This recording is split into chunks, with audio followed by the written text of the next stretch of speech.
गायत्री महामंत्र एक बार मेरे साथ दोहराओ। ओम भूर्भुवः स्वः तत्सवितुर्वरेण्यं भर्गो देवस्य धीमहि धियो यो नः प्रचोदयात्। आत्म साक्षात्कार की बात करेंगे, अपनी जानकारी को पक्का करेंगे। एक प्रवचन में 2 दिन पहले मैंने समझाया था, ईश्वर ने अपनी सारी विशेषताएं इस ब्रह्मांड में भर करके रखी हैं। उन्हीं विशेषताओं का सहारा लेकर के हम अपने जीवन को जीते हैं। वो विशेषताएं ब्रह्मांड में भी हैं और वे विशेषताएं मेरे शरीर रूपी पिंड में भी हैं।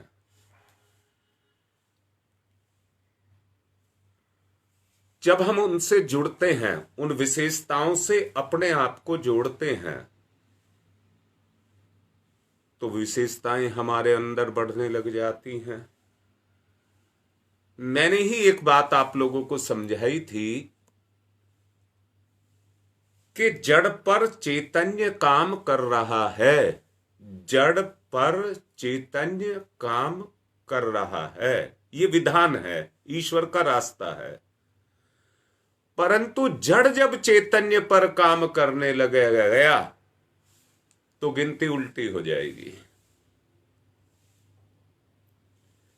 चैतन्य जड़ पर काम करेगा तो चेतना जड़ता को छोड़ करके चैतन्य होती हुई चली जाएगी। पिछले एक प्रवचन में मैंने आप लोगों को समझाया था कि आत्मा अपने जीवन की पूरी यात्रा को, उसका बहुत बड़ा भाग इस मनुष्य जीवन में पूरा करती है। परंतु हमारी अपनी ही इंद्रियां उस मूल उद्देश्य से इसको भटकाती रहती हैं और पदार्थ की तरफ खींच करके लेकर के जाती रहती हैं। मैं फिर से पूछ रहा हूं, क्या चेतना में आकर्षण नहीं है? क्या पदार्थ में सुख नहीं है? है तो चेतना उसी तरफ को खिंची चली जाती है।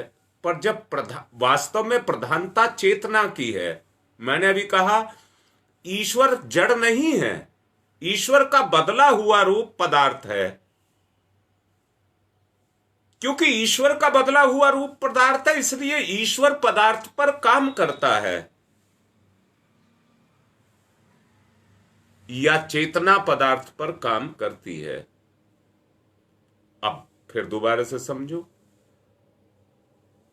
किसी भी चीज को अगर चेतना में, यहां तक मैं कहूं लोहे को भी आग में गला करके जला दिया जाए, भस्म बना दी जाए,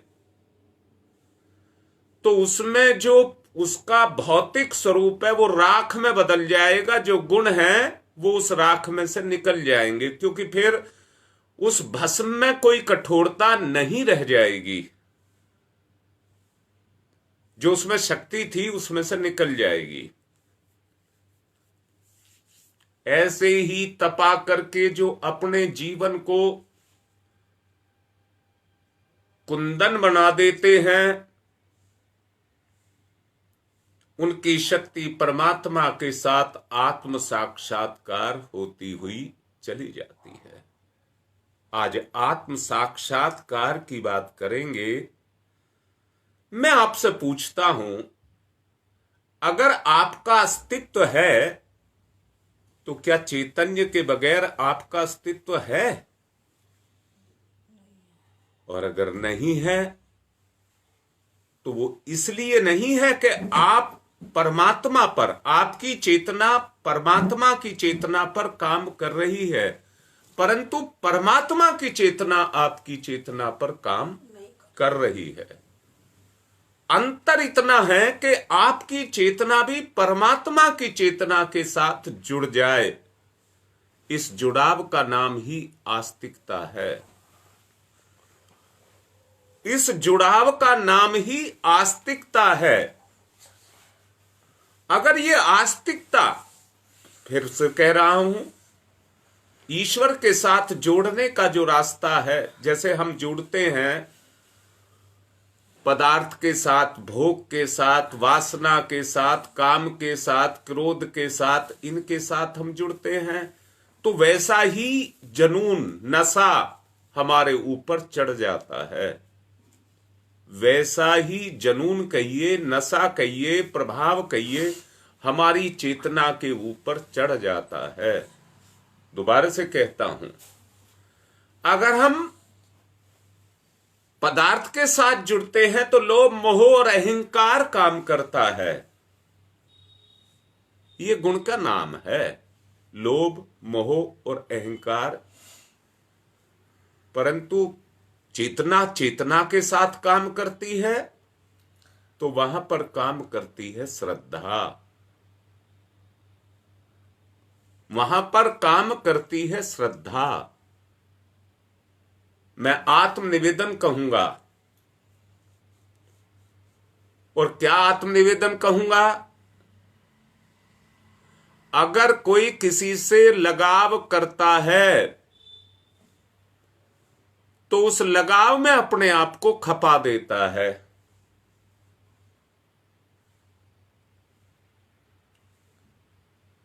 एक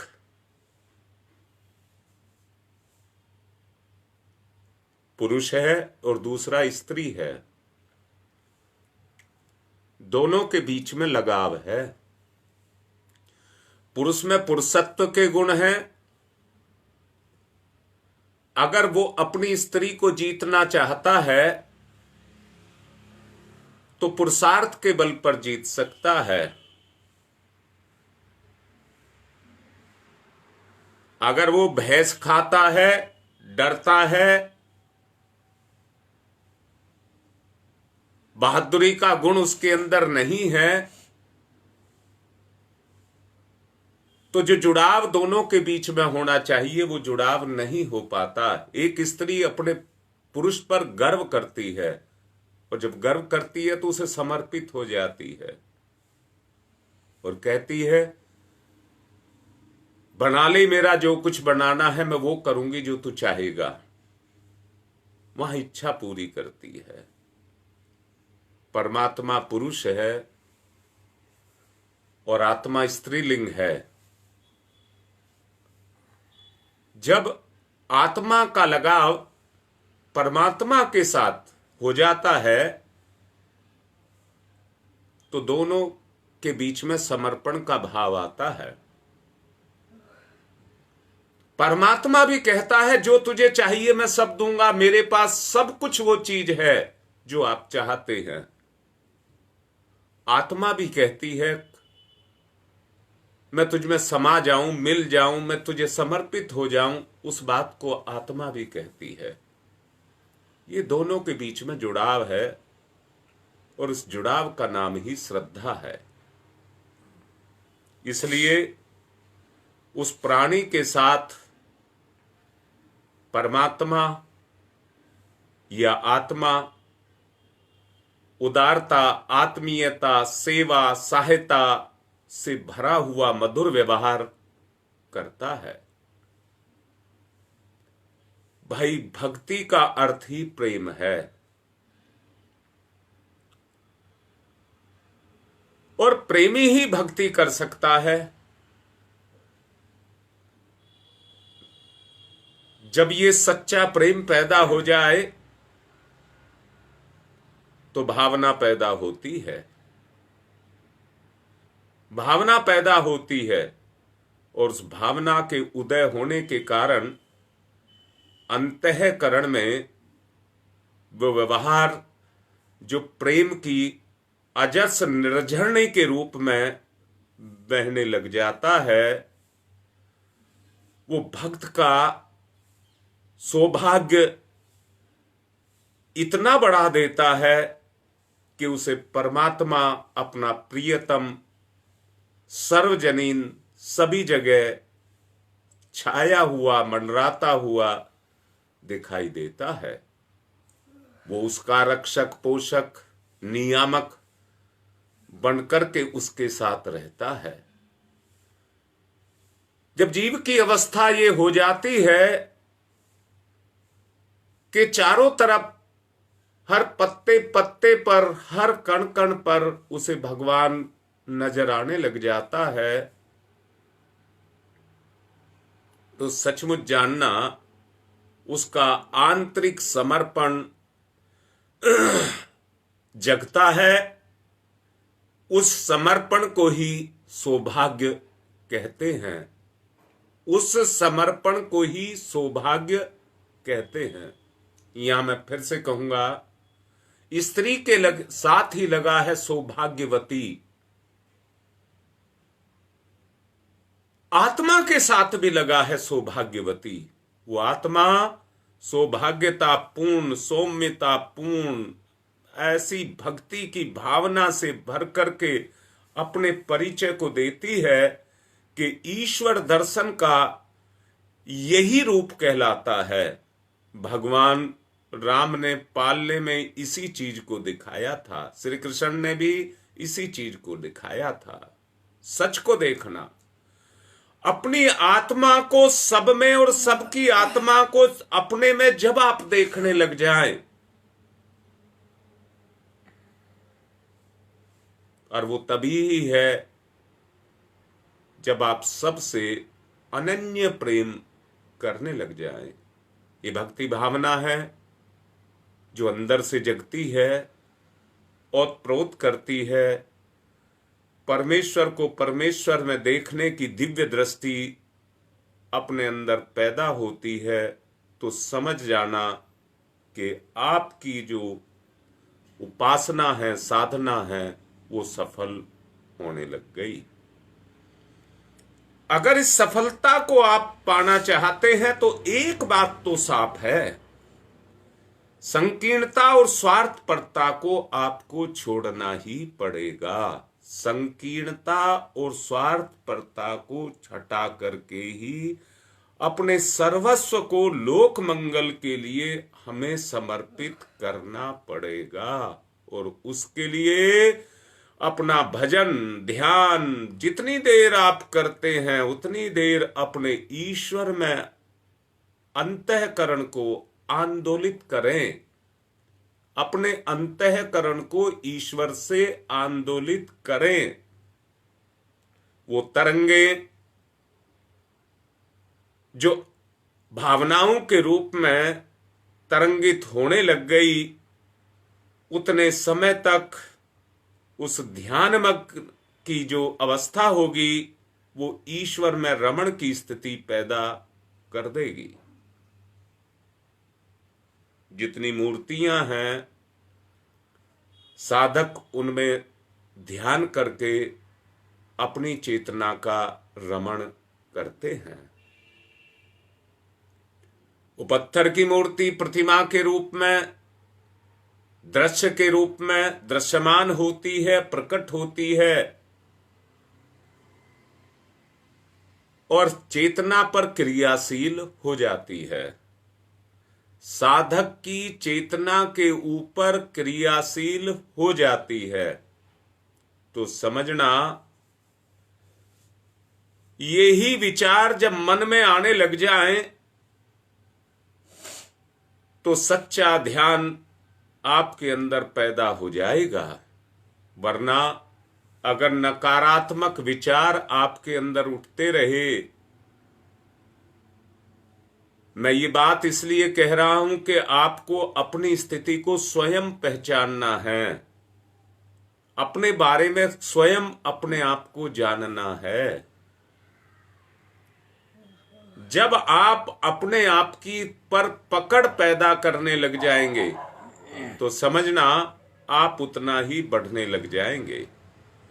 ईश्वर का ध्यान केवल किसी छवि के रूप में नहीं, परंतु भाव रूप में जब वो हमारे अंदर क्रियाशील हो जाए और उसके संसर्ग से उच्च और स्पष्ट भावनाएं ईश्वरीय स्थिति में हमको लेकर के जाने लग जाएं, तो समझ लेना हमारी अवस्था ईश्वर से ओतप्रोत होती हुई चली जा रही है। अध्यात्म के जितने ग्रंथ हैं, स्वास्थ्य, आत्मनिर्माण और तन्मयता का रहना ईश्वर उपासना का एक प्रकार का अंग माना गया है। उसी की पूर्ति के लिए भजन, पूजन, नित्य कर्म, दैनिक उपासना, इनको व्यक्ति के साथ जोड़ा गया है।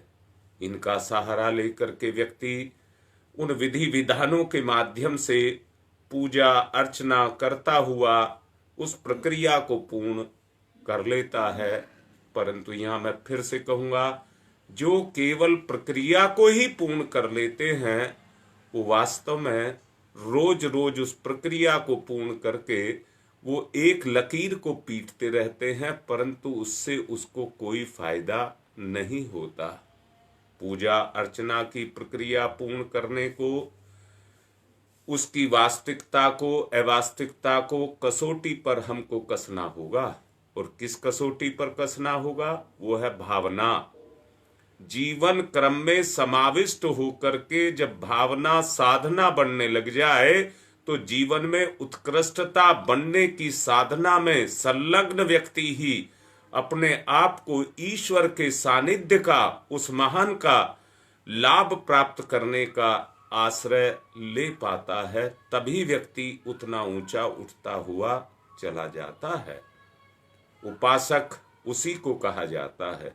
ईश्वर महान है, उसका सानिध्य लाभ करने वाला तुच्छ, घृणित, निकृष्ट कैसे रह सकता है? वो स्वार्थी, विषयी और संकीर्ण कैसे रह सकता है?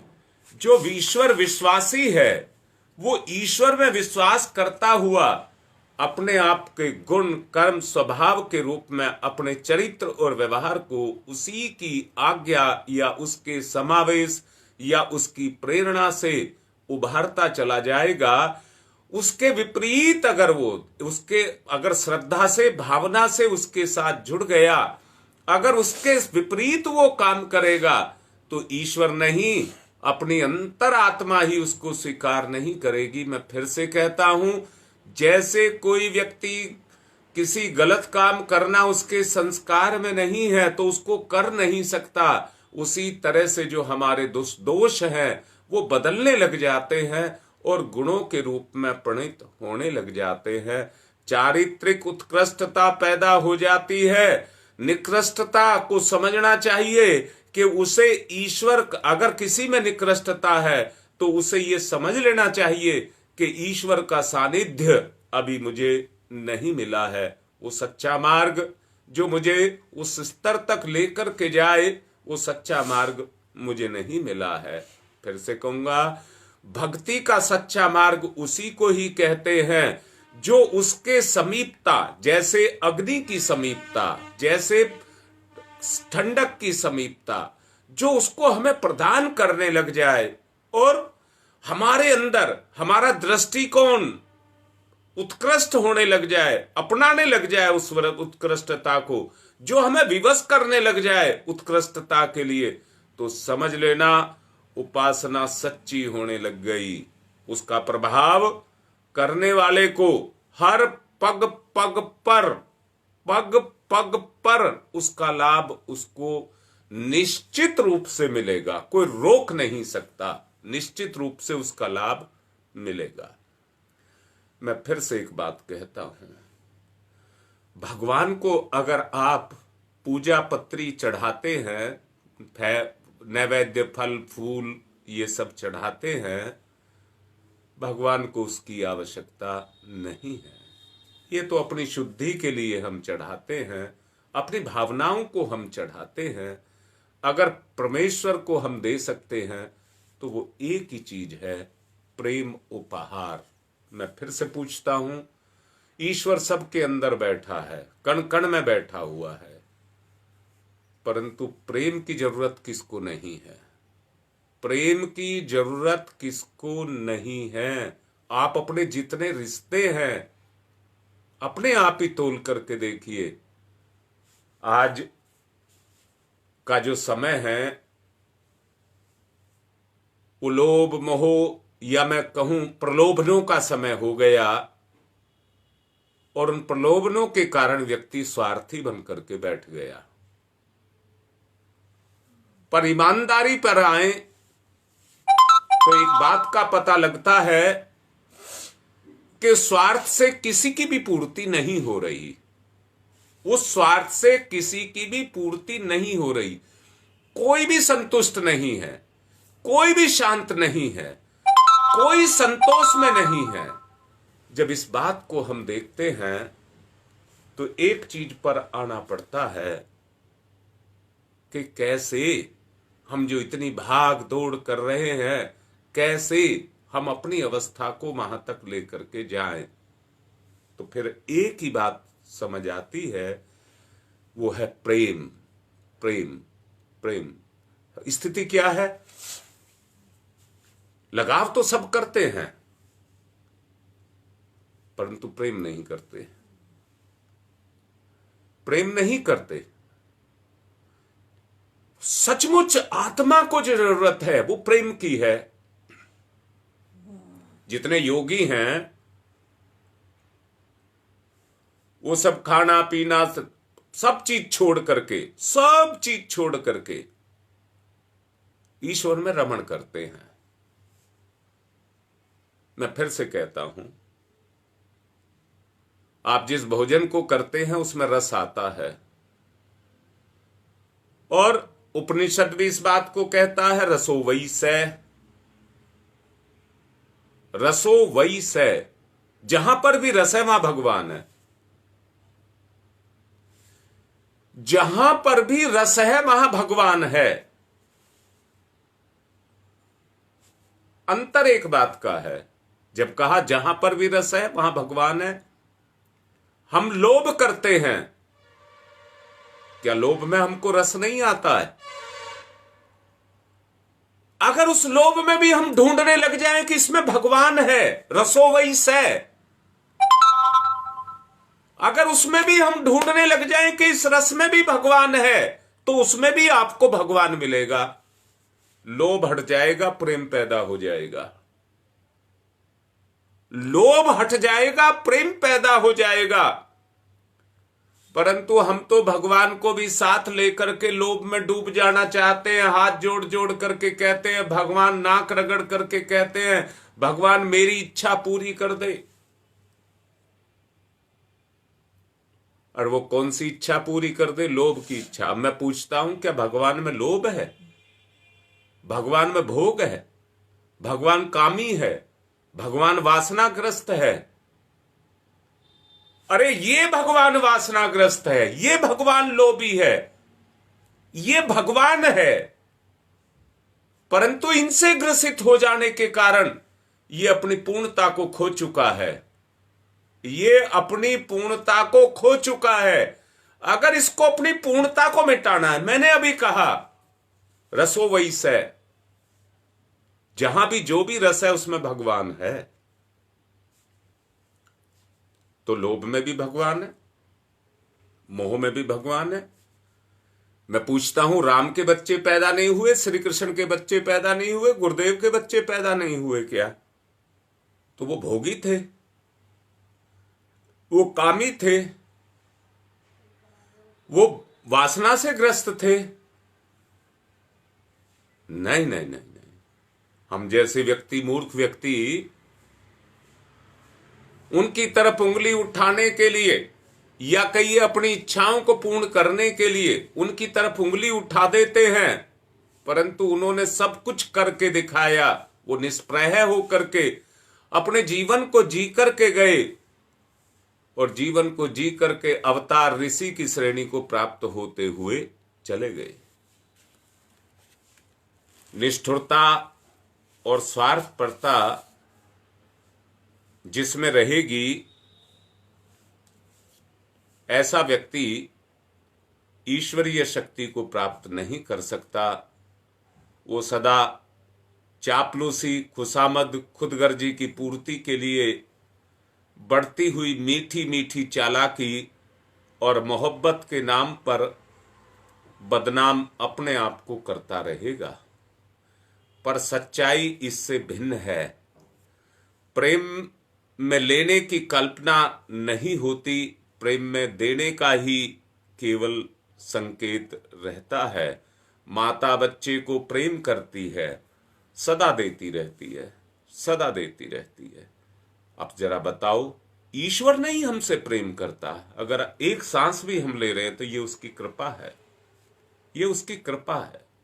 अब मैं पूछता हूं, पतिव्रता नारी भी अपने पति को जो आत्मसमर्पण करती है उसका प्रतिफल नहीं मांगती, नहीं मांगती। सारा दिन उसकी सेवा करती है, उसके घर की सेवा करती है, रोटी बनाती है, कपड़ा धोती है, झाड़ू लगाती है, सारे काम करती है, समर्पण भाव से करती है। ठीक इसी तरह से उसका प्रतिफल ना मांगने के कारण प्रत्यावर्तन अगर मांगने लगे तो फिर पतिव्रता ना रह करके, मैं गलत नाम नहीं देना चाहूंगा, स्वार्थी हो जाएगी।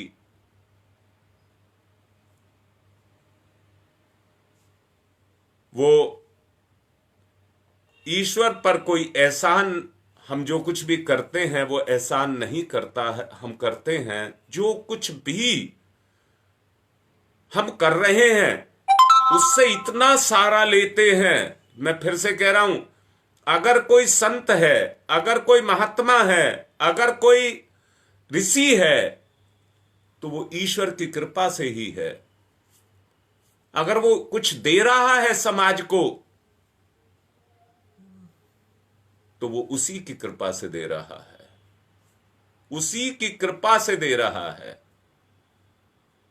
मैंने अभी कहा, एक पतिव्रता नारी जिस तरह से अपने पति के चारों तरफ घूमती रहती है और उसी की इच्छा को पूर्ण करती रहती है, इसी तरह से हमारी अंतरात्मा भी परमात्मा के ही चक्कर फेरे लगाती रहे और उसी के साथ साथ सोचती रहे। मैंने अभी कहा, लोभ में भी रस है, पर उस रस में भी भगवान को देखिए। स्वार्थ के लिए नहीं, परमार्थ के लिए करिए, परमार्थ के लिए करिए। जितना उस अभ्यास को आप करते चले जाएंगे उतना ही व्यापक आप बनते चले जाएंगे। जैसे जैसे इसके क्रिया पक्ष आता हुआ चला जाएगा, भाव पक्ष आपके अंदर उभरता हुआ चला जाएगा, भाव पक्ष आपका जागृत होता चला जाएगा। इसलिए ईश्वर दिखाई नहीं देता है, ना वो हमारी प्रेम परिचर्या का वैसा ही प्रत्युत्तर हमें देता है। फिर भी हम निरंतर उससे प्रेम करते जाएं। ये साधना हमें व्यवहारिक जीवन में इस बात का अभ्यस्त बनाती है कि दूसरे लोग हमारी सेवा, उदारता, सद्भावना के फलस्वरूप ना तो प्रशंसा करें और ना बदला चुकाएं, तो हमें अपनी ओर कोई कमी नहीं आने देनी चाहिए। हम सच्चे प्रेमी बने, ईश्वर से मांगें कुछ नहीं, ईश्वर से कुछ नहीं मांगें। जो दिया गया है कम से कम उसका पहले सदुपयोग करें। जैसे जैसे सदुपयोग आप करने लग जाएंगे, वो सत्ता आपके अंदर उसी अनुपात में बढ़ने लग जाएगी। दिक्कत यहां होती है कि जब हम पूजा पत्री की सामग्री को चढ़ा करके बदले में फरमाइशें करने लग जाते हैं, तो सुर दुर्लभ मानव जीवन शरीर देकर के हमें इतना बड़ा अनुदान जो ईश्वर ने दिया है, उसका अनुग्रह जो हमें मिला है, उसकी विशेषताएं जो हमारे अंदर दबी हुई पड़ी हैं, वो अंदर की अंदर दमित होकर के रह जाती हैं, वो क्रियाशील नहीं हो पाती हैं, वो क्रियाशील नहीं हो पाती हैं। सचमुच अगर हम उनको क्रियाशील करना चाहते हैं, मन इतना समर्थ है कि यदि उसका ठीक से उपयोग कर लिया जाए तो संसार का हर उद्देश्य पूरा हो सकता है, और उस उद्देश्य के माध्यम से हम छुटपुट जैसी भी हैं समाज की सेवा करते जाएं।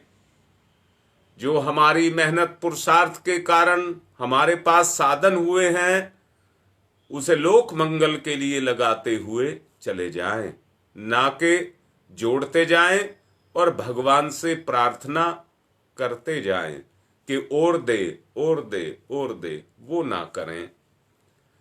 मैं फिर से एक बात को कहूंगा, जो चित्त में चेतना काम कर रही है वो सच्चाई है। जो चित्त में चेतना काम कर रही है वो सच्चाई है। अंदर से अपने आप को देखिए, कहीं आप भिखारी की भूमिका तो नहीं निभा रहे। अंदर से देखिए आपकी चेतना पर कौन सा प्रभाव काम कर रहा है। जब आप उसको देखेंगे, मैं फिर से कहता हूं, जहां समर्पण भाव पैदा हो जाता है वहां पर तो एक दीवानगी आकर के चढ़ जाती है। ये भी कर दूं, ये भी कर दूं, ये ना रह जाए, ये ना रह जाए, बस उसमें जीव लग जाता है। और मैं एक बात कहूंगा, भोग करके गोबर बनाता है और बो करके खेती पैदा करता है। दादा गुरुदेव ने परम पूज्य गुरुदेव से भी यही कहा था, बोर काटो, बोर काटो। आपका समय, आपका पुरुषार्थ, आपका साधन, आपका ज्ञान, आपका मन, आपकी भक्ति लोक कल्याण के लिए लग जाए। ये दुनिया खेती है भगवान की। इस दुनिया में भगवान समाया हुआ है। जो सोया हुआ है कण कण में वो जागृत हो जाए तो हमारा जन्म लेना और उसका जन्म देना सार्थक हो जाए। हमारे प्रयास सतत इस काम पर चलते रहें। बालकपन, बचपन हम इस कभी ना बढ़ें। हम अपने आप को ऊंचा उठाएं, ओछेपन, बचकानेपन से दूर रहें, ईश्वर के भक्त कहलाएं, पुत्र कहलाएं, गौरवशाली बने। उसका गौरव बढ़ाएंगे तो आप गौरवशाली बनेंगे, आपका गौरव बढ़ेगा। उस परंपरा को, जो आत्मा की, परमात्मा की परंपरा है, उसे धरती पर उतारें। प्रेमी को सदा देना ही देना पड़ता है। यदि हम सच्चे भक्त हैं तो कोई मौलिक उपलब्धि की कामना हम ना रखें, ना देखें, ना हमसे वो कुछ मांगता है, ना कुछ चाहता है। मैं फिर से कहता हूं, परम पूज्य गुरुदेव एक बात कहा करते थे कि मेरा गुरु मुझसे कहता है, बोल तुझे क्या चाहिए। गुरुदेव कहते थे, मैं अपने गुरु से कहता हूं, बताओ तुम्हारा क्या काम करूं। वो देने के लिए तैयार रहते थे, परम पूज्य गुरुदेव करने के लिए तैयार रहते थे। दोनों में झगड़ा रहता था। गुरुदेव कहते थे कि आप लीजिए, दादा गुरु कहते थे आप लीजिए। दोनों एक दूसरे को देने के लिए फिरते थे, परंतु गुरुदेव कहते थे तेरा लेऊंगा कुछ नहीं, तुझे दूंगा ही दूंगा। तुझसे लूंगा कुछ नहीं, तुझे दूंगा ही दूंगा। तेरा खर्च नहीं कराऊंगा, तेरा आगे बढ़ाऊंगा, आगे बढ़ाऊंगा। इसी क्रम को अपना करके परम पूज्य गुरुदेव ने अपने जीवन को जिया, अपने जीवन को जिया। त्याग की मूर्ति बन करके रहे। असंख्य गुना प्रेमोपहार के रूप में उनको मिला। सारी दुनिया के अंदर वो छाते हुए चले गए। और सच को देखिए, आनंद सिद्धांत हर व्यक्ति, हर आस्तिक के ऊपर अपने काम को करते हैं। जितना त्याग किया गया उसकी तुलना में उनको अधिक से अधिक मिलता हुआ चला गया। ईश्वर त्यागने वाले को देता है और निरंतर झोली पसारने वाले को भिखमंगे की तरह से उसके मुंह को फेर लेता है, उसकी तरफ से अपने मुंह को फेर लेता है। प्रेमी कहने से कोई प्रेमी नहीं होता, क्योंकि घात लगाता है, पीछे स्वार्थ लगा होता है। अपने प्रेम का प्रमाण त्याग के रूप में देना पड़ता है, आचरण में लाना पड़ता है। हम अपनी प्रतिभा, विद्या, समृद्धि, क्षमता का कितना अंश ईश्वरीय उद्देश्य की पूर्ति में, विश्व मानव की पूजा में, लोक मंगल में लगाएं। यहीं तक मात्र वो कसौटी है जिस पर हमारी भक्ति भावना को परखा जा सकता है। हमें ईश्वर से निरंतर प्रेम करना चाहिए। दुनिया में कोई धोखा दे सकता है, परंतु गुरु और ईश्वर कभी धोखा नहीं दे सकता, कभी धोखा नहीं दे सकता। प्रेम करना हमारा स्वभाव बन जाए, वो स्वभाव अपनी आत्मा से, अपने परिवार से, अपने समस्त संसार से प्रेम करने के प्रतिफल हमें मिलेंगे, निश्चित रूप से मिलेंगे, कोई नहीं रोक पाएगा। प्रेम का विश्व का अमृत है, प्रेम संपूर्ण विश्व का अमृत है, जो ईश्वर ने अमरता के रूप में भर करके रखा हुआ है। ये अमृत जब मनुष्य के अंतःकरण में से बाहर प्रकट होता है तो जिस पर इसके छींटे पड़ते हुए चले जाते हैं वो धन्य हो जाते हैं। उसकी लोक मंगल की प्रक्रिया से उस सच्चे प्रेमी को ईश्वर का भक्त होने का आनंद दिन पर दिन बढ़ता हुआ चला जाता है। इस संसार में ईश्वर भक्ति के द्वारा विकसित हुई प्रेम भावना यदि बिखर पड़े तो चारों ओर स्वर्ग का वातावरण दृष्टिगोचर होने लगता है। कोई किसी को ना तो सताए और ना कोई किसी को ठगे, एक दूसरे को प्रेम और सहयोग प्रदान करें। प्रगति समृद्धि की कोई सीमा ना रहे, असीम रूप में हम अपने आप को बढ़ाते हुए चले जाएं, हमारी सीमाएं समाप्त हो जाएं। सोच करके देखिए, जिस सतयुग को धर्मराज्य का, राम राज्य का लाने का सपना परम पूज्य गुरुदेव ने देखा है, जिसकी कामना वो करते हैं, ईश्वर भक्ति के द्वारा, आस्तिकता के द्वारा, प्रतिस्थापना के द्वारा ही वो संभव हो सकता है। दुष्प्रवृत्तियां रुक नहीं पाती, अगर रुक जाती तो कचहरी, पुलिस, थाने, कानून, इन सब की व्यवस्था नहीं करनी पड़ती। दंडित करने के लिए कोर्टें नहीं बनानी पड़ती, पर ढीठ, निर्लज्ज जो दुर्गुण हैं वो ऐसी जड़ जमा करके बैठे रहते हैं कि वो छोड़ने के लिए तैयार नहीं होते।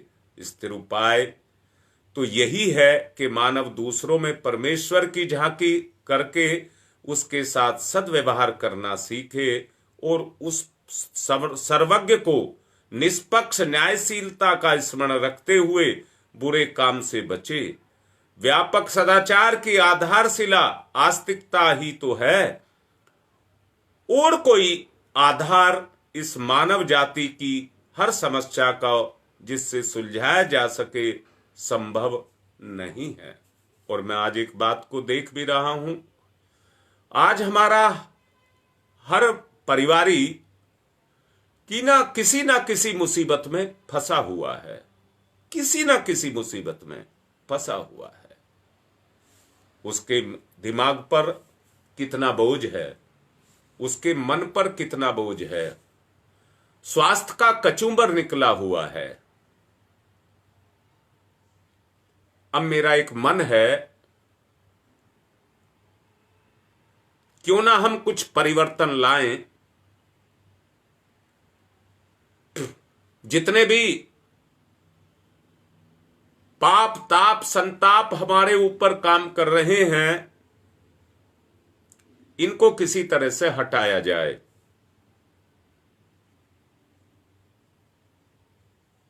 इतने दिन से मैं केवल अपने मैं के बारे में बोलता हुआ चला जा रहा हूं। अगर मैं अपने पूरे जन्म भी बोलता रहूं तो उसका कोई फायदा नहीं होगा। आज मैं कुछ कार्यकर्ताओं के साथ में मीटिंग करूंगा और एक परिवर्तन, ढर्रे को बदलने के लिए परिवर्तन लाने की बात को करेंगे।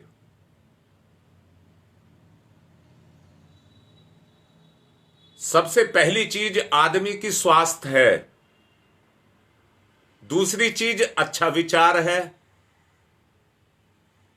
तीसरी चीज सत्कर्म है।